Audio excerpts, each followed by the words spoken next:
Welcome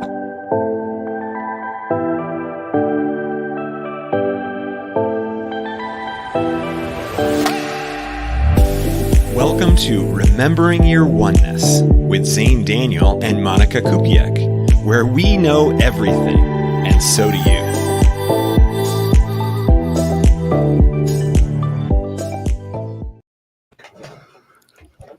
Hello. Oh my gosh, we're back. It's been a couple of weeks. I'm so grateful that we're doing this today. Yes, I am so grateful that we are too. I have lots of gratitude in my heart and in my neck and in my forehead. All kinds of gratitude everywhere. Neck, forehead. Wow. What do you want to explain more of that? No, I just made that up right there. I was like, maybe you went to the chiropractor and your neck feels relieved, you know? Right. I'm grateful that I have a neck. I'm grateful that I have a forehead. Those things I can easily say. Because if I didn't, I would look pretty strange. But we would accept and be grateful for what we have. Absolutely. Yes. Hello, Bernice. It is great to be back. Hello, Bernice. And so, I mean, we've been so buried in doing the house stuff that I haven't done squat. Like I haven't seen a client. I haven't done any consultations hardly. I haven't recorded any YouTube videos. I just recorded one today that'll hopefully go live probably tomorrow to try to get back into things. But we've been camping out on the floor without a refrigerator, without a stove, without washers or anything. Yeah, and the place was a disaster. You know, we bought a very inexpensive place in the swamps of Mississippi. So it's taken us a while to get almost to a semblance of a house. We just got a stove today, so we just went to the new place. Grocery store. Well, you need a refrigerator first before you can cook, right? Well, I mean, we have the fridge from the van. It's a little tiny, mini fridge. So we've been doing that, and we've been doing like a 2-burner plug-in stove for, for the longest time. So it's you can't just eat out every single day. Yeah, I'm sure you're right. It gets old, and that fridge is small, and we've been actually using it kind of as a freezer. So we've been having our vegetables just sitting out on the counter and rotting, and oh my gosh, it's definitely been one challenge after another, but it's been really exciting because we've made lots of progress, and we're really happy with really everything that we've accomplished. And we did the whole like clean the place and wash the walls and then do the prime the walls, because I mean the people before painted it terribly and terrible dark colors, and so it's been a lot to get us to where we are now. I mean, I would be exhausted after every day. Everything hurt, and working from 8 until 10 at night every day on the place. So we're finally to the point where we don't really have to do that. Now we're kind of doing fun stuff. I'm still pulling tape off the walls for, the painting tape and other small things like hanging some cool wall hangings and things like that. You've never done anything like this, right? Like this, like starting from scratch in a way with a house? Or did your first house was maybe a little similar? No, not really totally like this. Like most of the houses that I've lived in were at least livable when I moved in, and maybe slowly over time done some improvements. But this is the most work I've ever experienced just to kind of get to the normal life. So is it fun? Like you're enjoying the process step by step, or is it just like, I want to get this over with? No, it's been really fun. I mean, we say things like, gosh, I can't wait until we get a fridge, or gosh, I can't wait until, the doors are rusted and like not really on the hinges very well. So there's gaps and we get weird bugs coming in the house and stuff. So, there are elements of, gosh, really like to get those doors, and they've been on order and we're waiting. There's a lot of that going on too. Like we've ordered everything. We're just waiting for things to come in. So are you going to be doing like a garden or anything like that? Because you said you have a little backyard, right? Yeah, it's a pretty big backyard. Actually, it turns out that this is half of an acre. We actually didn't even know that when we bought it. It looked like the fence was just right around the house. So we thought, well, tiny little plot, whatever. But I did some lookups on the county website, and I was able to see that it's actually a half an acre. It's all wooded and completely overgrown, so you can't really get to it yet. But there's definitely enough room to put a garden in. I wouldn't do that in the middle of the summer. We'll do that for maybe next year. But yeah, some fun, exciting stuff. Then do you get winter, or you don't? Yeah, there will be a winter. Snow? I mean, no, I don't think. I mean, if it snowed here, I think everyone would, freeze to death because they would be so confused. But I'm sure pretty south then. Yeah, it's right on the Gulf. Okay. I mean, we can't see the ocean or anything, but we're like 10 minutes away from the beach. Essentially, we haven't even gone to see it yet because all we have been focused on is like get the house so that we can live in it like normal people. So right, she says it's cold when it's 75. Please, no cold. Well, sorry, we're still gonna have a winter, and there's only we can grow palm trees, but not all the varieties of palm trees because they will have issues there. So. Yeah. I mean, it gets cold here by 75. So we're in similar climates, it seems.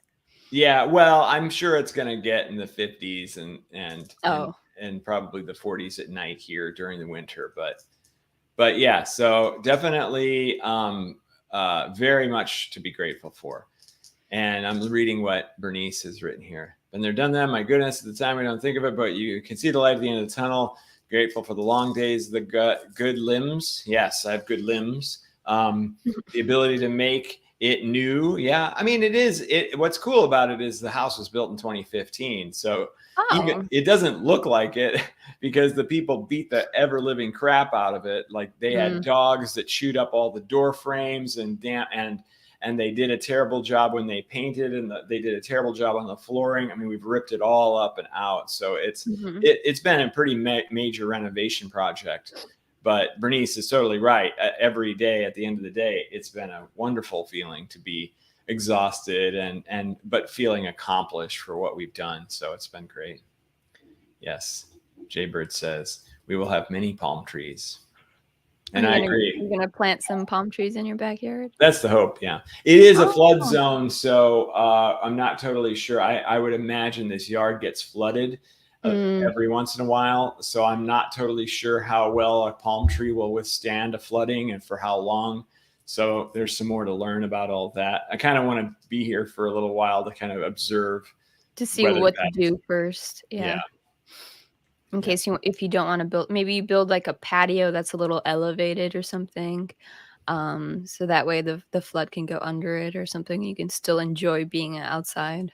Yeah, there's a screened in porch patio deck thing, which is pretty great. So yeah, so it was raining really torrentially yesterday, and so we were like, oh man, if we had some furniture out here, we would totally sit and watch it. But yeah, that's the other thing. We haven't had chairs. So most of the time we've been here, we like sit on the bed or lay on the bed. And so finally we got a sofa arrived yesterday. I'm actually sitting in a chair right now. This is the kitchen chairs and table in the computer room, but eventually it'll all become a normal like living situation. So it's interesting to think like of what you truly need, like what are essentials that you don't take for granted or are grateful for. Like, oh, I'm grateful for my couch that's here so I can sit in it, or I'm grateful for this big refrigerator to hold all of this food for me, right? Type of thing. Yes. Yeah. And that's really been true. Like every time we get another step forward, when I touch the door, I don't get grime all over my hands. I'm so grateful that I can touch a door and it's not gross. So it is cool from that perspective for sure. So what's your video about for gratitude? What did you well, it isn't, it's funny. It's not about gratitude. It's not really about gratitude. I've been having, that my video is about what negative entity attachments are trying to teach you. So, in many cases, people have all these different situations where they're carrying their childhood traumas with them. and they need to resolve those, or that they're playing the role of the victim, and when you play the role of the victim, then you're not able to get out of your victimhood. And so recognizing that you can embrace any experience that you have, and gratitude is a part of the video, because another thing that they can teach you is to be grateful for what you do have, and even eventually be grateful for the entities, because they have led you to these resolutions. Oh, they've led me to resolve my childhood trauma burdens that I've been carrying with me, or resolve my relationship issues that I might be having with family, or a romantic relationship, or whatever. So there's you can be grateful for everything, including all of your negative experiences. So everything that goes wrong, you can say, I'm so glad that all went wrong, because, and then you can always find the because. It might not seem obvious at first, but you will eventually get there for sure. Yeah.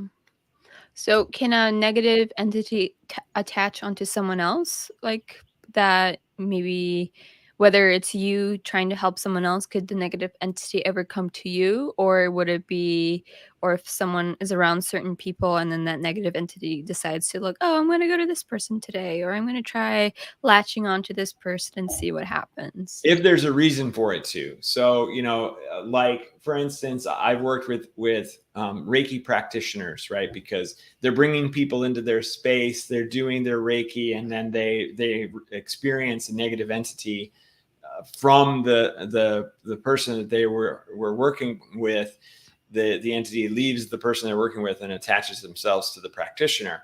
Generally, though, the practitioner has their own things that they have to resolve. So that's the only reason that the entity would jump over, is because, oh, you have childhood traumas, or you have intolerance to relationships, or whatever it is that you need to work on. So it doesn't.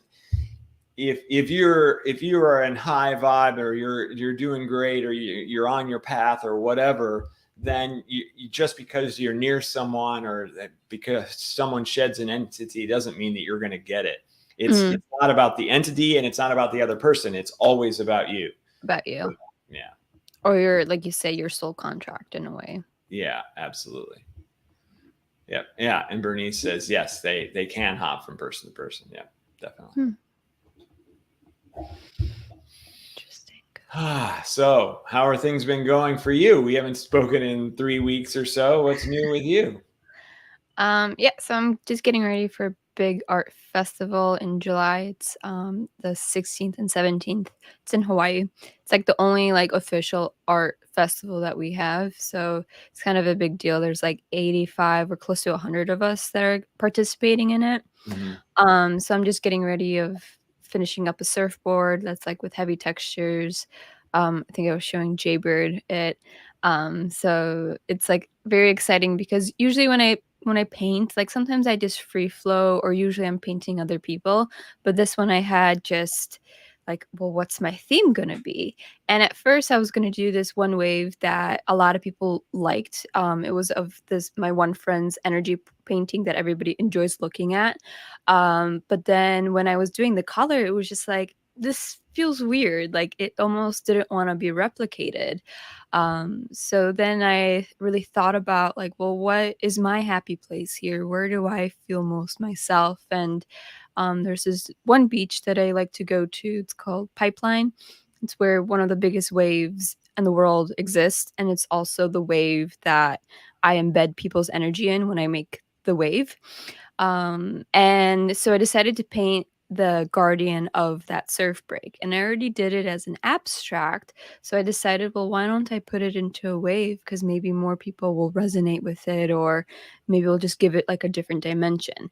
And I have to say, I absolutely love this energy. It's just like I was gazing at it for like 15 minutes straight, just like hypnotized, like, wow, the pure beauty in this. It feels like I'm like riding the best wave of my life, even though I've never ridden that surf break because it's so big. Right. Only like professionals can do it. So it's gonna be like an interesting feedback when I have this at the market of like how many people have never been there or ever ridden this wave, but then they're able to experience her energy through the art piece. So I'm excited because I've never ridden it, but I'm so excited for it. So I'm sure it's gonna just reciprocate that joy to others. That's great. Yeah. Yeah. So, and we're talking about having you actually create a piece for us. And that would be amazing. And, we love that wave that you did. I mean, I'm sure you probably now get that request all the time. Do that wave. We want that wave. Uh, and, since we do kind of we got kind of a bird theme going on Mm. and a bit of an ocean theme. So it does kind of work to have something like that. Yeah, usually within the textures, a lot of people get, like, birds in them, like, they'll Mhm. either see, like, a hawk or a phoenix, or they'll see, like, a flamingo or something else that's coming through, so it'll definitely match your bird, theme. Nice. What's Yeah. a bird theme? So you have, like, statues of birds or paintings of birds? It's more like wall art sort of thing, but Mm. like she loves flamingos. We're gonna Oh. do like a flamingo kitchen, so we've got a couple of little flamingo items. Like we're gonna get like a flamingo dish towel, or Oh, okay. those sorts of things, right? And then in other parts, like the bathroom is pelican themed. There's a giant pelican Mm. shower curtain. It's very cool. It's actually kind of my mom called it a showstopper, and I kind of agree with her. It's really a cool looking thing. So yeah, I mean, I grew up as a bird watcher. My family were bird watchers, and so without even trying, I know the names of a lot of birds. Someone can show me a picture of a bird, and I might say, I have no idea what that is. Tufted titmouse, like I can't, and it just comes out, and and I get it right, just because I was so exposed to So many bird the things. bird things when I was a kid. So, Mm. and and so I introduced her to a lot of bird watching, and so she kind of fell in love with that, and so she said, "Hey, let's do a bird theme." So Oh. that's what we're doing. Yeah. Yeah, I always have so many, birds, like, symbolism too in my life. They always just, like, fly around me and kind of just bring me back to the present moment, or when I see one, like, in the distance or something, it's always, like, an uplifting, energy for me. Yeah, absolutely. And so, and I'm sure there's pelicans in Hawaii, right? And there'd have to be. I'm not too sure. I don't Oh even know wow. what a Well, they're pelican looks like. huge. Like they're these huge birds. Like sometimes they feel like pterodactyls. They're so giant, and when they zoom just above the water surface. If you're swimming and they fly over, they just look massive. They're We have really, our own species of like, ocean birds. I don't think we have pelicans. Those are, like, seagulls or no? no, no, they've No. got the big beaks with the pouch on the bottom of the beak that No, they we don't catch have fish those. in, and they can, fish are flopping around the bottom of their mouth. We Um, don't have those. okay, yeah, they're pretty cool. Well, I'll have to look up what Hawaiian seabirds look like. It'd be interesting to know what you guys have. Mm. We have albatross, Oh, okay, yeah, I'm familiar with that, but I don't think I've ever seen one in person. and then the main one that we have, where I live on the North Shore, it's called the Eva bird. So that one is always out only by the water, it really hovers. Hmm. And usually it signals, I think, like, there's fish in this area, or it helps guide, like, sailors. I mean, I could be wrong, but these Oh are just yeah, little things that I've heard of. yeah, yeah. There's like a phrase about having an albatross around your neck, right? Have you heard of that before? I No. kind of forget what it means. It's some sort of burden. Um, let's see. Let's see what it says here. I've got to look that up now. Having albatross.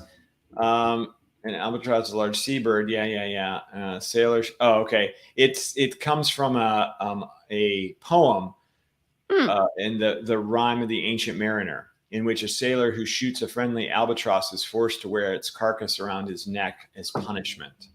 So it's like carrying a burden with you for an action that you've taken. Mm. But isn't this the sweetest thing that Jaybird just said? I fell in love with you. Everything else attached to loving you is beautiful and fun and amazing. So Maybe she's saying that about me. right, yes.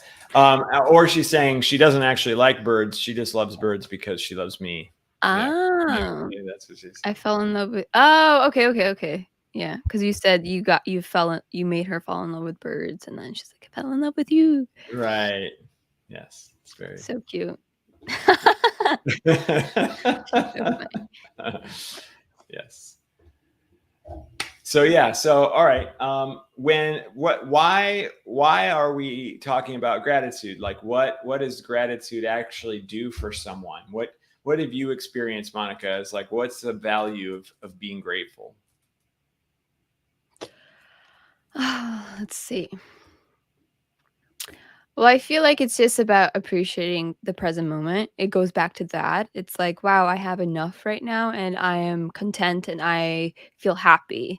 And I feel like that's where the gratitude comes from. But it's also really easy to not categorize things into gratitude, but into those other emotions like happiness or bliss or pleasure or something like that. But I feel like gratitude kind of hones it in into wow, let me sink all of this in and really feel it and really honor it. And I feel like it does go hand in hand with opening up your heart, Mhm. especially if you do like gratitude journaling. You'll start listing all these things that you're grateful for, and then all of a sudden you'll feel like you're feeling uplifted or you're feeling something within yourself that maybe was a little empty.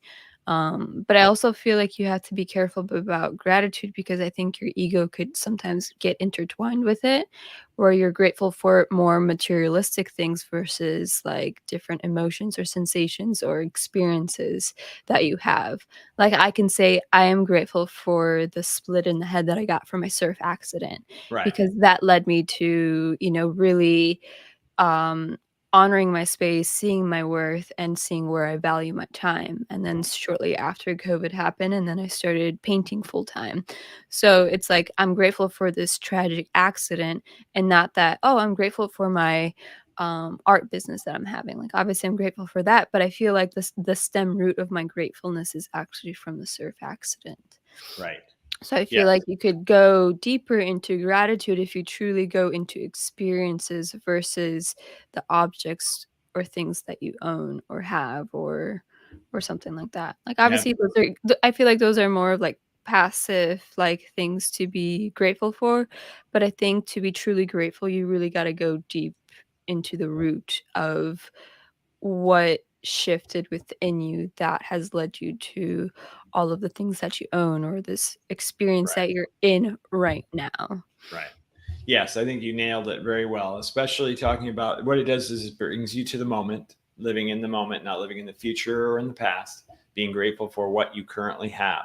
And I also like that you talked about that it isn't just about the physical possessions, but that is a nice starter. I that's like gratitude for beginners. Mhm. You can be grateful for your car, and you can be grateful for your bed, and you can be grateful for the fact that you have your favorite video game of all time or whatever, right? Yeah. But then it's the advanced gratitude where you start to go, okay, I'm grateful for all the crappy things that have happened to me because they've made me who I am, or I'm grateful for the horrible weather because of what it's led me to, or whatever. So it is being, and when I work with people in my program, we start off with gratitude for beginners, but then I'm very specific. Like, now you're going to do gratitude for the worst things that have ever happened to you, and get them to start to look at it that way. Because one of the many things that it does is it gets you out of the victim mindset. The Mhm. victim mindset is, why me? Why is this happening to me? Everything goes wrong for me. Oh, it figures that all went wrong too. You're perpetuating this never ending misery that you're actually just causing yourself. You're blaming it on things that are outside of you, but it's only you that are causing that misery. It has nothing to do with the things outside of you. You're using those things as an excuse to feel miserable. And so you can actually completely change all that without anything changing from the outside. So you can be, your home could be destroyed in a fire or a flood, and you can still have a great deal of gratitude for all kinds of things, including the fact that you're still alive, and that, on and on and on. So it's one of those things that you can replace every negative feeling and negative experience with gratitude in every single situation. And if you do that, then you're going to have a very different life experience. And as Bernice says, we then attract more of what we're grateful for, and it is the bomb to manifesting. And that's the truth. It's not about what you don't have that you're trying to manifest, it's what you already have. And you don't even need the thing that you're trying to manifest because you're in such flow with what's happening and what you do have. Mm-hmm. Yeah. It's really like it's beautiful when you get into that flow of like, wow, like I didn't appreciate this, but now I truly am appreciating it now. And it's truly, like we said, like it's getting into that true present moment state. Because even yesterday, I was driving to the post office because I had to drop off some paintings, and then on the way back, I was just like, "Why am I so filled with anxiety?" Like, it's so like it was almost like, "I need to get out of this." Like, it was just so dominant. It was just so strange for me to experience it. But I think it's because I have the big show coming up, and I have, like, more commissions to fulfill. I'm just, like, overwhelmed. Right. But then I remembered, wait, I didn't get much sleep last night. Like, I remember I fell asleep after midnight, and then I woke up, like, wide awake at 5 AM. And when I woke up, all I heard was, "Oh, you're just gonna take a nap later in the day, and then you'll catch up on your sleep." And then Mm-hmm. while I was driving, I just asked, like, "Anxiety, why are you here? Why are you so, like, so strong?" And literally said, like, "You just need to take a nap." And I took my nap and I felt so much better and so much more refreshed. I first like listened to a deep meditation to like calm myself down because I Mm-hmm. was laying in bed. I'm like, my thoughts are still racing. This isn't working. So I listened to a guided meditation, kind of dozed off. And then when I woke up from the meditation, I'm like, okay, now I'm ready to fall asleep. Mm-hmm. And then for like I think 30 minutes, I like went into like a deep sleep and just felt so much more calm when I woke up. And then was able to finish a painting, finish organizing, and I was able to like really structure my day because I got that rest that I was needed to, or I was able to become aware of that anxiety and not just throw it under a carpet or under a rug, but really like really get acknowledge it. And if didn't have that gratitude for being so self-aware, I would have, maybe gone into a loophole of like drinking or like who knows what I would have ended up doing just to get rid of those like racing thoughts in Yeah. my head. Yeah, and drinking, as we've probably talked about in the past, all it is a temporary relief of fear. You do not Mhm. feel fear as much when you're drinking. That's why you do crazy things. Oh, that'll be fine, and you drive while drunk because you're like, I don't have any fear of this. I'm sure that it'll all turn out just fine. Yeah. And so, if anybody out there who does drink quite often or drink frequently, notice that when right before you have that drink, how are you feeling? What are you afraid of? How's your anxiety level? And then during it, go, oh, right, what were those things that I was all worried about? They seem to Mhm. have disappeared.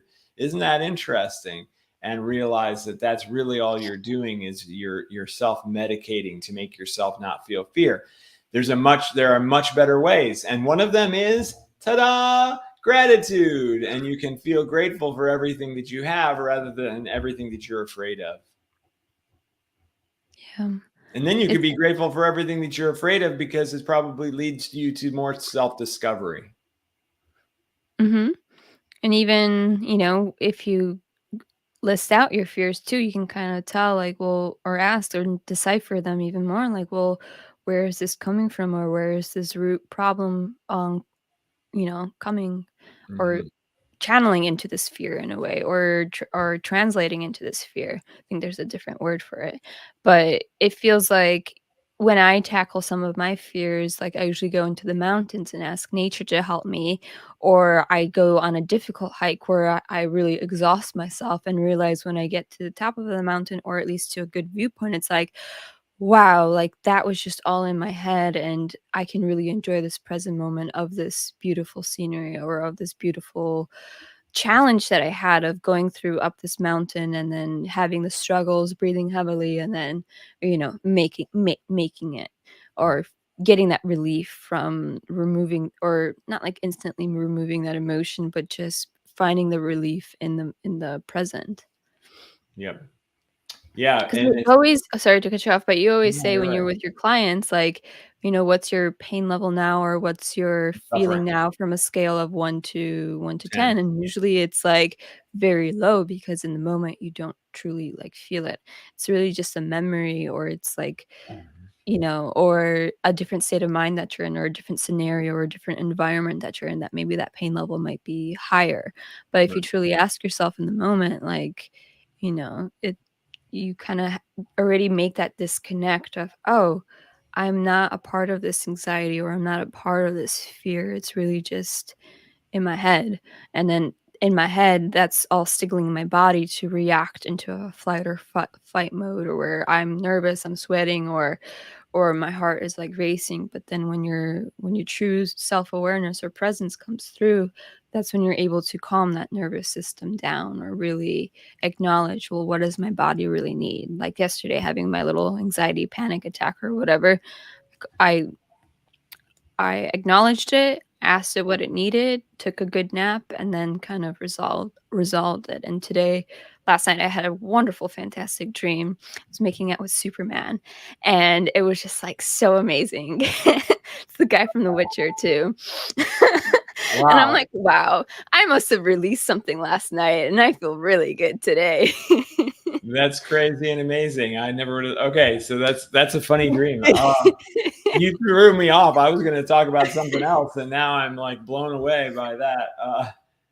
Wow, where was I gonna go with that? Oh, the suffering. Okay, okay. Phew, so when people are in suffering, and especially when they're on, like, a 9 or a 10 on the scale, Yeah. they don't even know. Like, I picture it like this, like they are like a little tiny thing, like a mouse that's being chased by the biggest cat you can picture, right? Mm, The mouse is aware of the cat but has no idea where it came from, what they can do about it. They are just running, running, running.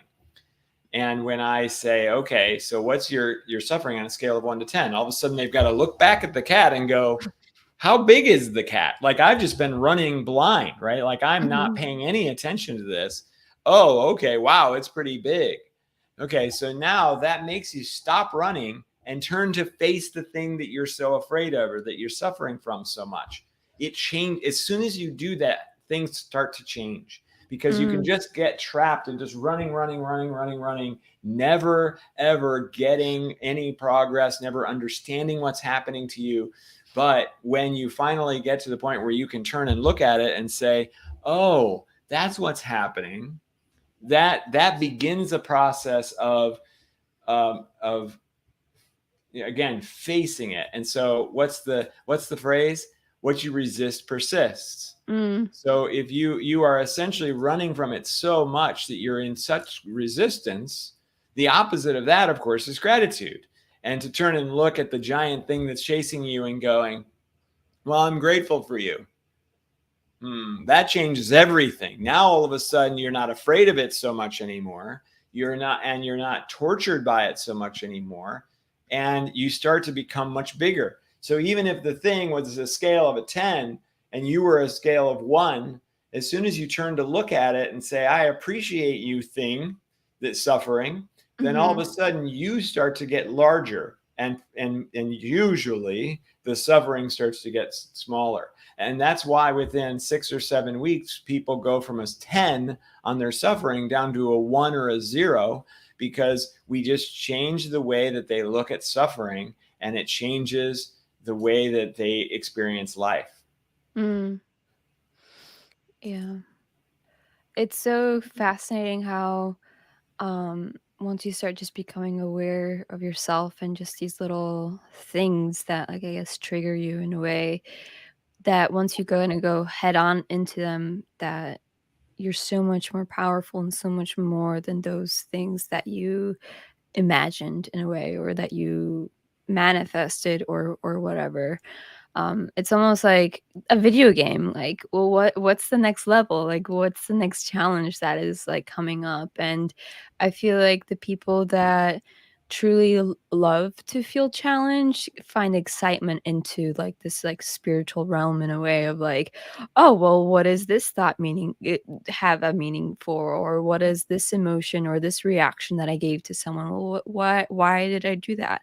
It's like really finding the why question, but then also accepting that, finding that acceptance in the why, or detaching from the why as well too, and really just feeling, the sensation and honoring the sensation, or being grateful for this emotion that I'm currently in. Like, sometimes if you're angry, it's like you kind of want to feel grateful that you're angry right now. Like, just acknowledge it, like, hey, I'm angry right now, and I'm gonna like do the most that I can to really accept this anger, whether it's like going boxing and you punching it out, and it's like you finding that stimulation from the anger to then benefit your own body.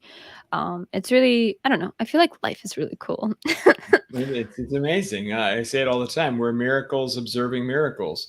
And we, everything, I mean, think about anger. Like, what is happening in anger? Oh, and on a 3D level, it's a physiological feeling. Oh, anger feels like this. It makes my face hot, or it makes my shoulders vibrate, or whatever your Mhm. physical manifestation of anger is. That's crazy. Like, there's all this crazy physiological stuff going on in your body when you're angry. Well, Yeah. and what's angry is observing something, or seeing something, or feeling something, or being something that you decide that you don't like in such a way that you get, and there's no other word for it, right? Like, you have to use the word anger. You can't say another word for anger. Yeah, Mhm. you can say frustration. Well, that's still the same thing. Like, what's actually happening? You've just zoomed in on something, and that has changed your physiology. You've tuned into an emotional frequency, and this frequency carries with it all the information that your body is using to express this experience. It's amazing that happens, in all the different emotions and how they all work and do similar kind of body feeling things.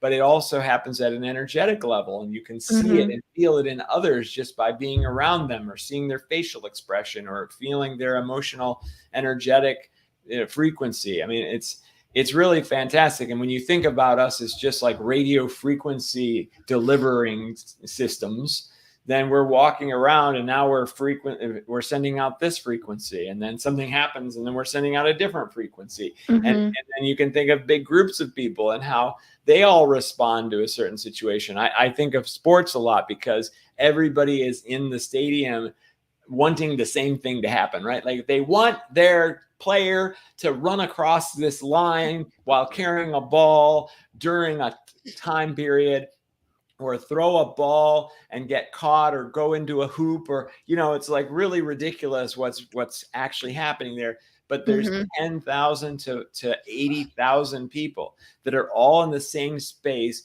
wanting the exact same thing to happen, and they're like, oh, come on, and so there's this crazy anxiety feeling that everyone gets. And then at the moment that the guy crosses the line with the ball at the right moment, then everyone goes, yeah, and they feel this exaltation of emotion, and it's Yeah. shared among everyone, and that whole energy feeling just rips through the crowd, and everyone gets to share in that. And then you turn to perfect strangers and you high five people because your player wearing the jersey that you like ran the ball across the line at the right time. Like, Mhm. it's really nuts, but that's what's so amazing about being a human.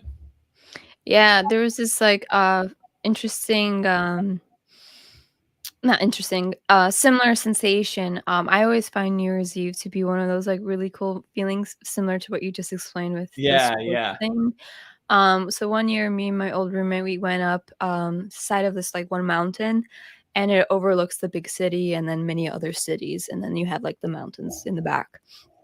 And then so we climbed up that, and we were watching the fireworks from there. But then all of a sudden, it's like you first see the fireworks from the ocean because there's tons of boats there. But then all of the different like cities and towns, they start launching fireworks, and you can just feel this huge vibrational shift of everybody just celebrating, like, wow, like, it's a new year, we can set, the old behind us and start fresh. But it was just like, wow, like that experiencing just that moment. It was just me and my friend up there on that mountain, and it was just like a really beautiful release, or just to know that other people are finding a release in this exact moment. Yeah. Even though, like, I feel like it's unhealthy to think of the new year being a new start, like, because obviously every day can be like that, but still, it's like collectively everybody was celebrating, so Right. it's even more empowering, or it's almost like an energy shot that you give to yourself by watching or experiencing that. And that's just as ridiculous as a guy running across a line. It's like we've all agreed that this time period has a cycle to it. And we've all agreed that on this day, this is the day, not 2 days ago, not Yeah. 6 months from now, is the day that everything renews. And we all agree. Oh, and to the second, right? Like we at this particular second, that is the brand new experience. Like, at Mhm. the same time, just that in itself is ridiculous because, I'm sure that we can think of primitive cultures and so forth where they just go, whatever, every day is just a different day. And we don't really care about some sort of weird, arbitrary numerical day time indicator to Yeah. celebrate at this particular moment. But we've all agreed to it. And so that's what makes it so fantastic. Now, in the same vein, if the game is all over and the stadium, everybody has left the stadium, and you go down on the field and you pick up a football and you run across that line, nobody cares. Nobody is Yeah. there celebrating you. Nobody, you just walked across the stupid line. Who cares? So it's this agreed upon situation, and that is a collective. That is the human collective. We've all agreed that the at 00 on January 1st is the new year. And at this moment, if during the time of regulation, this particular player runs the ball across this particular line, then it's all special and it's all meaningful and it's all amazing. So so what does that come down to? We decide what's amazing. We decide that there's such a thing as an economy. We made all that crap up. We Mhm. decide that sporting events happen the way they do. We decide all of this stuff, and that yet we look at it as though it is nature who has decided this. Nature Mhm. didn't decide on the economy. The birds did not get foreclosed on during the housing crisis and they had to leave their nests, right? Yeah. It had nothing to do with them. We decided that all of this stuff matters. And because we buy into it, then we follow it. And if at Yeah. any point we decided not to buy into it anymore, then it would have no meaning whatsoever and we would go in a completely new direction. Mhm. It's very similar to, like, astrology and anything that's like, "Oh, on this date, so and so will happen." It's like we're so programmed to believe in it, or to, like, to follow that, "Oh, someone wrote this, so it must be true," type of thing, and Yeah. I always love questioning it, or just, like, taking it as a grain of salt, but it's still bottom down leans to how do you feel about it, or how do you feel today in this moment? Doesn't matter what your what is it, horoscope says for today. Like, you can change that, or you can experience what you are meant to experience, not through the words of someone else. And that's why I love doing these paintings, because they teach you to be your not like your own self, but to really self-reflect fully for yourself. And yesterday I was reading just one little section from a book, and then all of a sudden I got this idea of like, wow, I'm really just translating people's souls into textures and colors so that they can find their own meaning to it, or find their own translation. Like, obviously, like, we're all one and everybody kind of has their own different one, but I feel like I'm translating that oneness into something that this person can actually understand and comprehend, and that's why all these different colors or shapes and stuff comes through that person. And even when I do give you a reading, like, I still feel that there is, like, a bottom connection of, like, our connectedness. What I did realize when I did, like, 30 in a row, like, I was packaging like 12 at first, and then yesterday I did like 6 or 7.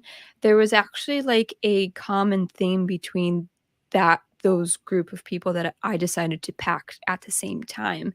And I thought it was really fascinating that like, wow, like these people at the same time decided to check out, and they were one after the other. And they didn't even realize that they actually had a connection between them, even though they were Yeah. in different parts of the US. Mhm. And that was all thanks to my TikTok video. That's how that happened. Mhm. But, it's like I feel like the world works in its way to help you just understand that, "Hey, you're on the right path, just keep doing this," or, like, there are these different connections that people have, but, we're still very much united into our oneness, but we're just having this experience through different perspectives. But it's really truly just your perspective that not necessarily matters the most, but it's the one that you're working with. So try to utilize it as much as you can. Right. Yeah, in a very stark contrast to your dream of making out with Superman, I had a dream that we entered into a situation where the economic system completely collapsed, Mm, and so there was a lot of fear in it, and there were like roving bandits that were going around and looting people's homes and stuff because now there's no way to create your food or buy your food or get your essentials. And that made me even more look at our system as it currently exists mm, is fairly volatile, but at the same time it has strength because we've all agreed to it. And if the entire collective were to suddenly agree to a completely different system, then that system would become the way that we live. yeah.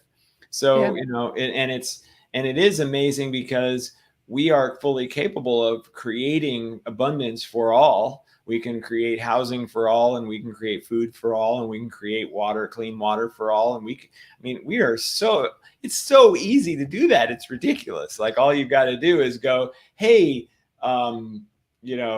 pick your company, Walmart. Hey, uh, Pepsi.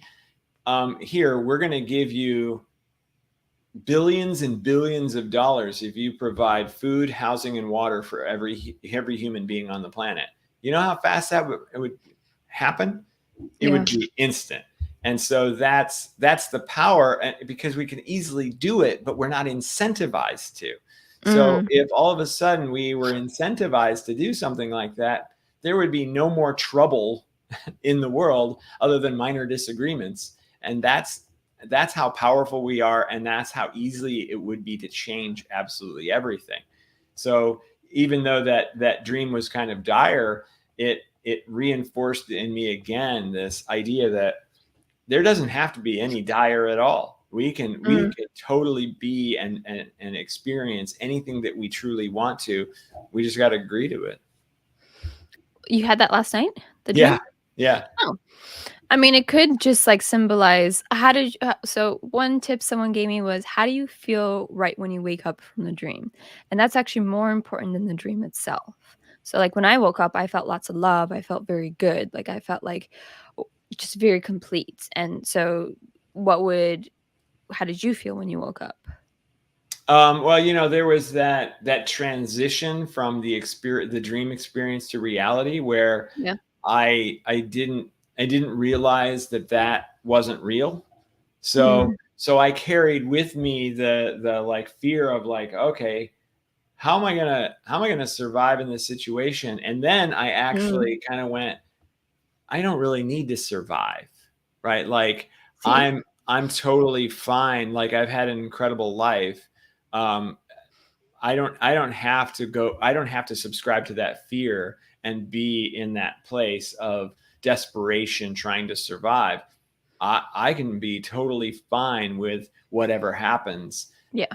So so there was a kind of a transition from the fear to the, To I don't acceptance have to or have the fear about this. gratefulness. Yeah. Mhm. Yeah, that's really see, that's exactly it. It's like your own self brought you back to the present of like, "Hey, like, we're actually okay, or we're well provided, or blah blah blah blah blah, that, Mm. if this happens, I'm gonna flow into it, or I'm gonna flow and see what happens. But right now that's not happening. That was just a dream. It Right. might not even happen, but instead of you carrying that throughout the rest of the day or into this podcast, it's Yeah. like you didn't bring that negativity into this, or you didn't bring that negativity into the rest of your remaining day or the activities that you're about to do. It's like you accepted that that was a dream, and then you let it go, and then you're like, "Hey, you know what? I'm gonna make the topic for this podcast be about gratitude." And not Right. about, like, um, what if scenarios if the world, like, shut down, Like, we could have had a whole conversation about that. Yeah, totally. Yeah. Yeah. I mean, I think it's a very interesting conversation, but more interesting to me is I want to get involved with some sort of think tank that is trying to figure out how to create that society, like how to Mm, create that utopian, society where nobody does have to rely on these strange rules that we've created, that we actually have a very abundant way of life for all humans. And I don't know whether I have to create that think tank or whether there's one that exists, but I find mm. myself very interested in that. Well, I feel like the work that you currently do with people, with helping them with negative entities, I feel like that's already a step It is. forward into that utopian world, because you're helping people. And then once they find their relief, maybe they will then, change a little perspective about their world and the people that are around them. And then it's going to just reciprocate into more and more. So, like, I feel like where you're at is perfect just the way that it is. Yeah.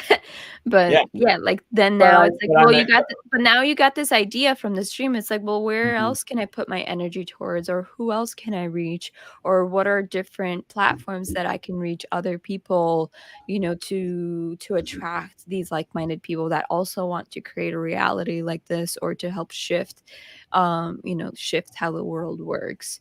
So I feel like that dream was actually amazing for you, because it's actually gonna help you expand and grow and take you to the next level of your career. Sure. So Well, it's yeah, not. I mean, the comic book is essentially about that, and Oh, and so it's not that it's a new concept, but it just kind of brought me back to it again. Like, I've been thinking about all these other things, like the house or whatever, yeah. and so that just helped me kind of go, oh yeah, I want to go back to that, because that is a passion of mine. I'm very excited about that possibility, so I The want to comic book? know the Oh, utopian, the utopian world. Okay. yeah, the utopian solution, and see, can we get there? I think we can. Mm. All right. Well, I'm grateful for the opportunity to have had this conversation with you, Monica, and to be back live. And we'll continue to do this every week as things are settling down here, we're able to live like normal people almost. We're still kind of camping, but it's almost luxury camping now, because now we have a stove, and Mm. and what we Space. and we have had air conditioning, so that's been Oh, good. So yeah, between those two things, a stove and air conditioning, what more can you ask for? how hot does it get in the day? Oh, it's been in the 90s every day. Oh, okay, it gets hot. Okay. Super humid too. Yeah. Mm. Okay. Well, something still to be grateful for. It could be -50 or negative, Right. something. Yes. Or it could be no air conditioning, or it could be 140, or on and on. Yeah. Yeah. Okay. Well, looks like we're finishing. Yeah. Yeah, I think that this seems like a good time. I've also got a consultation here in a couple of minutes, so I think it'll Well, be a thank you great. everyone for listening to us. Yes, thank you, Anjali. I'm glad that you got something out of that. Reality for me is what I agree to, and that is absolutely correct. It is amazing how that is true, and yet we don't think of it very much. We just go with whatever everybody says we should do. Yeah. Yeah. All right. Bye, Aloha, everybody. everyone. We'll see you next week.